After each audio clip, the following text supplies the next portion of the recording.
T7 studio YouTube channel நேயர்கள் அனைவருக்கும் வணக்கம். இந்த பதிவில் மிதுனம் ராசி அன்பர்களுக்கு ஆவணி மாத ராசி பலன் காணலாம். ஆவணி மாதம் பஞ்சாங்கம் சில அறிவுறுத்தல்களை சொல்கிறது.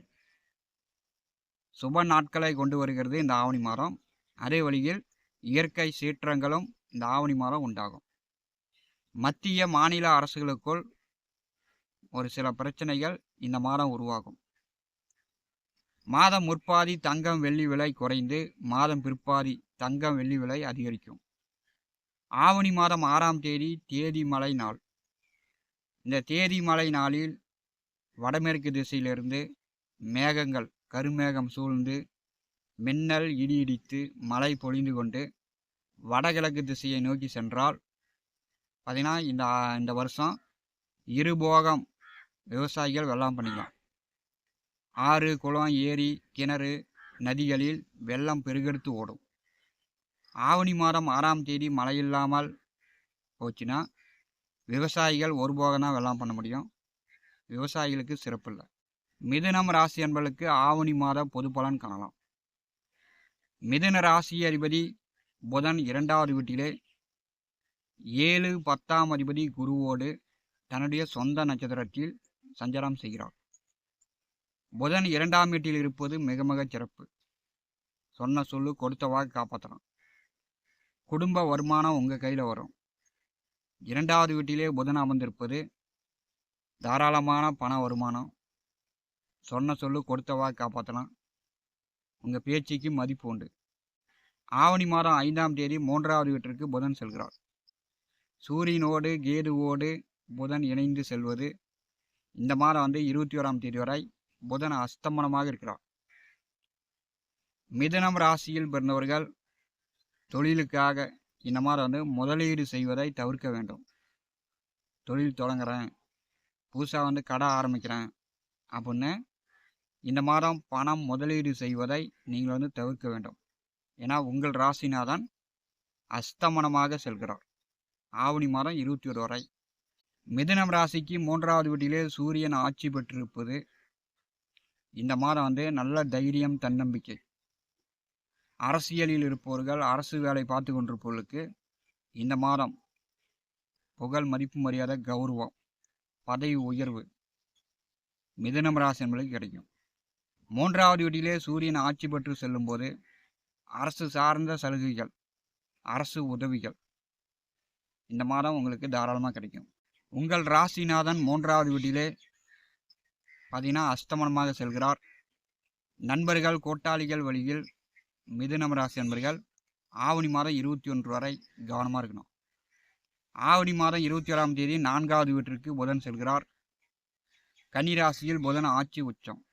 மிதுனம் ராசி நண்பர்களுக்கு ஆவணி மாதம் பிற்பாதி ஒரு சிறப்பான காலகட்டம். புதிதாக வீடு கட்டலாம், வண்டி வாகனங்கள் வாங்கலாம், வீட்டு மனை, விவசாய நிலம் வாங்கலாம். 2 தொழில், 2 வேலை, 2 சம்பாத்தியம் பெறக்கூடியவர்களுக்கு ஆவணி மாதம் மிகச்சிறப்பாக இருக்கும். 4வது வீட்டிலே புதன் ஆட்சி பெறும்போது தாயாருடைய உடல் ஆரோக்கியம் நன்றாக இருக்கும். ஆவணி மாதம் 16 வரை 4வது வீட்டிலே சுக்கிர பகவான் நேசமாக செவ்வாய் சனி பார்வையில் இருக்கும்போது, இந்த ஆவணி மாதம் 5, 12ஆம் அதிபதி நேசமாக இருக்கும்போது உங்கள் குழந்தைகள் ஆரோக்கியத்தில், குழந்தைகள் படிப்பு விஷயத்தில் மிதுனம் ராசி என்பவர்கள் கவனமாக இருக்கணும். அல்லது குழந்தைகளை ஹாஸ்டலில் தங்கி, வெளியூரில் தங்கி படிக்க வைக்கிற மாதிரி இந்த மாதம் ஏற்படும். சுக்கிர பகவான் 4வது வீட்டிலே நேசமாக இருக்கும்போது வீடு, வண்டி, வாகனம், நிலம், சொத்து, தாயார் வழியில் செலவுகளும் ஆவணி மாதம் 16 வரை உண்டு. ஆவணி மாதம் 16ஆம் தேதி 5வது வீட்டிற்கு சுக்கிர பகவான் செல்வார். சுக்கிர பகவானுக்கு ஆட்சி வீடு. மிதுனம் ராசி என்பவர்களுக்கு 5வது வீட்டிலே சுக்கிரன் ஆட்சியாக இருக்கும்போது தெய்வ அனுகிரகம் உண்டு. குலதெய்வ அருள் பரிபூர்ணமாக கிடைக்கும். தம்பதியர்களுக்கு குழந்தை பாக்கியம் உண்டாகும். திருமண வயதில் உள்ளவர்கள் வரன் பார்த்து கொண்டிருப்பவர்கள், வரன் பார்த்தீங்கன்னா ஆவணி மாதம் 16க்கு பிறகு வரன் செட் ஆகும், திருமணம் நடக்கும். 5வது வீட்டிலே சுக்கிர பகவான் செல்லும்போது இறந்தவர்களுடைய முன்னோர்களுடைய ஆசீர்வாதம் பரிபூர்ணமாக கிடைக்கும். குலதெய்வ வழிபாடு செய்யுங்க. உங்கள் குழந்தைகளுக்கு உடல் ஆரோக்கியம் நன்றாக இருக்கும். உங்கள் குழந்தைகளுக்கு நல்ல வேலை, உத்தியோகம், திருமணம் இப்படி வந்து உங்கள் குழந்தைகளுக்கு நல்ல வசதி வாய்ப்புகளை பெற்றுத்தரும். ஆவணி மாதம் 5ஆம் வீட்டிலிருந்து சந்திர பகவான் மாதத்தை தொடங்கி வைக்கிறார். அப்போ இந்த ஆவணி மாதம் 16 வரை உங்கள் குழந்தைகள் ஆரோக்கியத்தில் மிதுனம் ராசி என்பர்கள் கவனம் எடுத்துக்கொள்ளுங்கள்.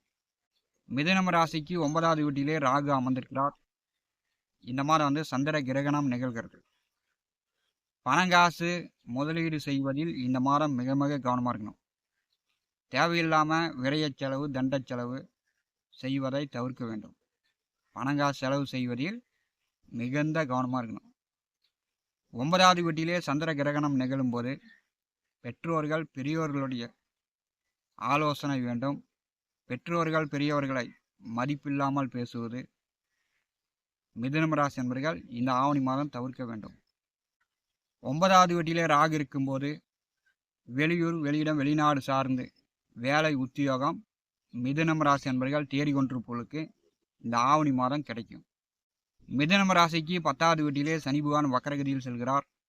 2ஆம் வீட்டிலிருந்து குரு பகவான் உச்ச பார்வையால் 9ஆம் பார்வையால் உங்கள் ராசிக்கு 10ஆம் வீட்டில் இருக்கக்கூடிய சனியை பார்க்கிறார்.